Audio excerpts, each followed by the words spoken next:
There is nothing better for a YouTube video than a little bit of controversy to stir things up. And I got one right here. I talked about this on a previous video a long time ago, and I kind of want to bring it back up again.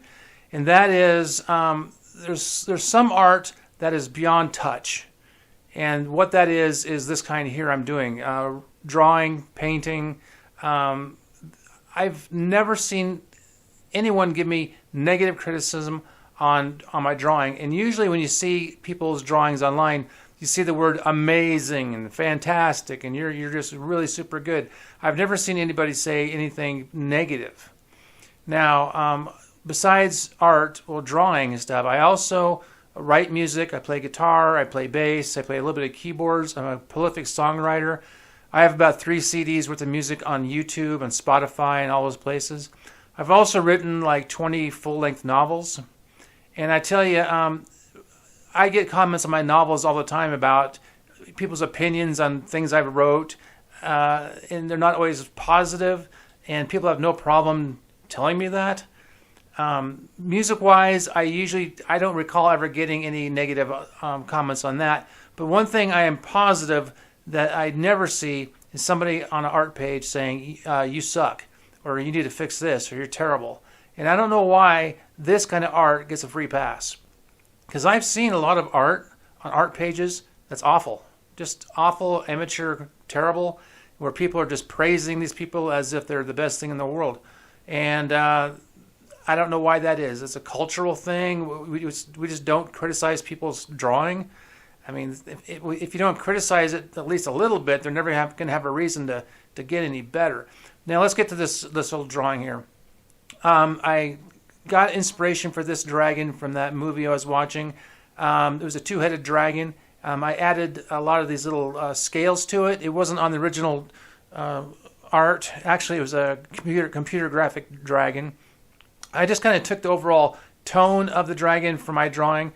I liked the way it looked. It was kind of cool. So here I am doing my basic outlines with my 8H pencil, which I use pretty heavy because I'm simulating ink. I use ink, but it's tedious, and you have to be really special with it and use special pens. And I can get the same kind of look just using my 8H pencil, which means I also have to sharpen it constantly. And actually, I don't know if you saw that, but I have 2 of them running right now. And somewhere there's an edit where I went back and I sharpened them again because I just was hitting pretty hard. And I also have about 5 or 6 2B pencils sitting in a cup off the top of the page here, which I shift in and out of as I need them. Now I'm kind of finishing up the drawing part by putting in some hash marks to reinforce a few things. Putting some more little graphic-y stuff here. That's not really necessarily a cloud, but I was thinking about separating my background, so I kind of block that off as well. Kind of working on the hand here. Put another little section for a cloud or some mountains or something. Putting some contours in, and then here comes, well, here's my ink right here. I didn't want to do a full tutorial on that right now. I just wanted to show you my tray and kind of how I fill it. It's a complete mess. But that's for another day. So I start off by doing my outside edges to get my contours, get things a 3D look. And I love this. This is one of the funnest parts for me to paint. Going in with my first step of my ink washes. I'm doing about a 60% ink wash here. And you can see all the pencil lines through the ink. And that's one of my favorite things because you get all that background information coming through. And here I'm darkening his eyes, making it look like it's kind of inset. Darkening around his nose. Getting all the 3D effects going. Because this is really preliminary stuff. They call it, I guess you call it an underpainting. I use the underpainting technique when I do my acrylics. And if you have not gone through my old work from last year or year before, I encourage you to do that because I do the underpainting technique, which goes layer after layer after layer, and I really thicken up the paints, and it makes for a really cool look. I learned how to do that when I was in college. It's the one thing I will say I learned in college was how to paint. I never even heard of underpainting until I got there.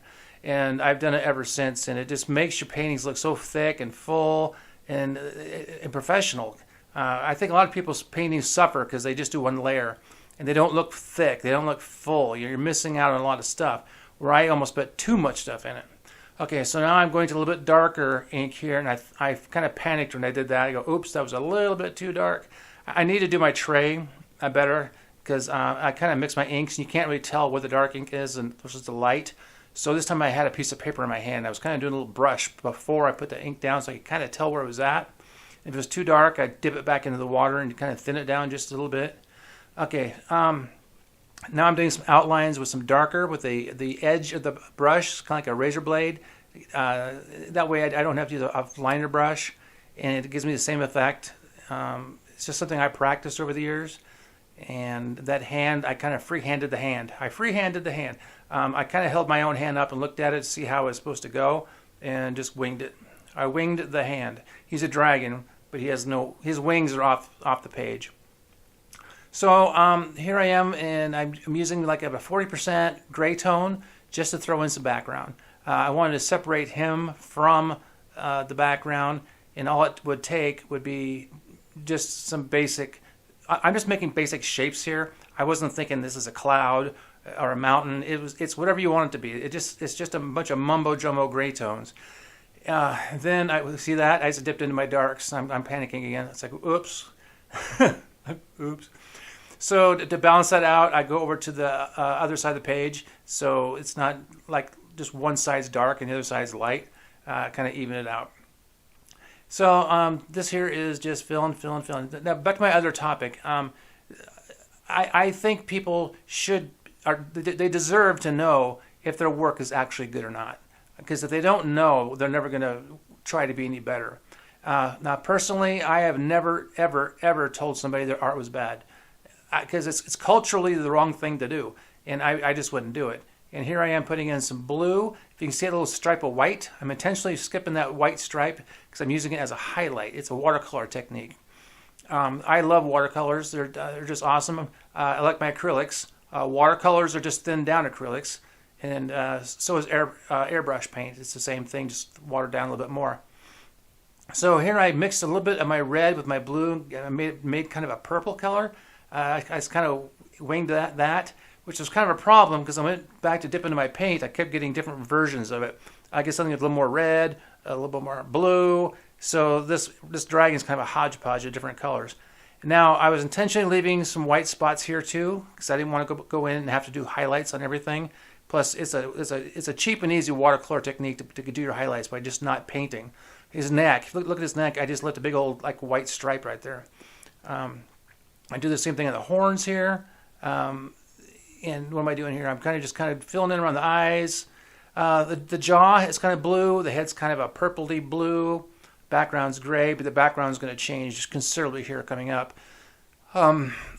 I wanted him to stand out from the background, and this is the time of the painting where I'm thinking maybe I should just stopped. And no, I can't stop now because the eye. You have to wait till the end because that's where the eye comes in, and that's what makes or breaks your paintings, your eye. And this one came out pretty cool, so stick with me here. I'm putting in some. He had some scales, so I'm just kind of coloring in the scales to give it some more texture. So I want this thing to feel like you can touch it. And now what am I doing here? I'm putting in some yellow, looks like. Yeah, I was coloring some of the texture spots with yellow. So I wanted to contrast the yellow with the purple. I don't know if this worked. The values on this is pretty light. The saturation is very light. I didn't want to go too super dark with it color-wise. And the background red, we'll get to that in a second here. Here it is. I kind of popped on with the red was kind of darker than I wanted to start with, but I thinned it out as I went around, and I tried to then I do this. I grabbed a glob full of red, but in my panic mode, I went through and I kind of thinned it down so it kind of balanced out again. And then I brought some red over here to kind of balance that out, so it didn't look like I just did a really stupid thing. So you see, my art deserves to be criticized, and people should say, you know what, you shouldn't have done that. That was an amateur mistake for somebody who claims to be some sort of professional. And do I claim to be a professional? Well, I can tell you this much. I have never been paid for a work of art in my entire life. I've given a lot of it away, but nobody's ever handed me a wad of cash and said, I want this on my wall. So am I professional? I think I'm professional style. I think it looks professional. I think I know what I'm doing, but I don't make a living off doing this. Hopefully, I'll make a living off it being a YouTuber. So this is the part where I say, will you please like it and subscribe to me? Here's the interesting thing. After my acrylic paints, I quit for like 4 months because I was kind of frustrated. And then I came to the idea of doing this, which is more on paper. It's easier to do and faster. And I could do more of them. I could do one in a day. And in the last month, I have doubled my subscribers. Now, I'm not saying I'm going from 1 million to 2 million. I went from 23 to 47, but that's pretty significant when I get a little notification on my phone saying, so-and-so has just subscribed to you, or so-and-so has just left a comment, and I go get when I read, I go, yay, somebody wrote a comment and it wasn't nasty, yay. I wouldn't mind constructive criticism. That's not a problem. You can say some stuff, but just don't be mean about it. Now I'm putting in some texture. This is where the painting or the drawing, this is a drawing painting, comes to life for me because I'm at the very, very tail end, and I get to put all my highlights in. And highlights are what make the work for me. You do all the underpainting, and you do 1, and you do 2, and 3 layers. Finally, you get to the point where you can pull your whites out and maybe tint them a little bit so it's not straight up white, and add whatever kind of highlights you want to put in there, like his eyeball. The eye shine on his eyeball was, and those little spots right there above and below on the eyelid also make that eye pop. It's what makes you want to go out and buy a frame and stick this thing on your wall, where 5 minutes ago I wanted to pull it out and set it on fire and throw it in my trash can. But every painting I do goes through this transformation where it's good, it's bad, and then it's good again. And I think we're back in good territory. Now, the dumb thing here is I went to sign my paper, my picture, and you can't even see it because it's off frame. But it says Keith Trim, just like that.